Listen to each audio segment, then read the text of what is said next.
वक्रतुण्ड महाकाय सूर्यकोटि समप्रभा निर्विघ्नं कुरु मे देव सर्वकार्येषु सर्वदा।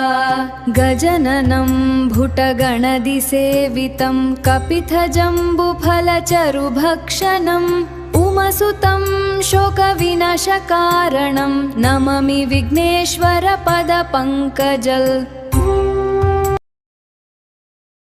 वक्रतुण्ड महाकाय सूर्यकोटि समप्रभा निर्विघ्नं कुरु मे देव सर्वकार्येषु सर्वदा।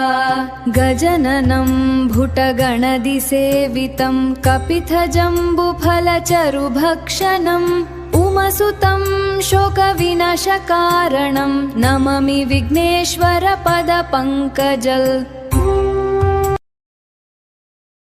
वक्रतुण्ड महाकाय सूर्यकोटि समप्रभा निर्विघ्नं कुरु मे देव सर्वकार्येषु सर्वदा।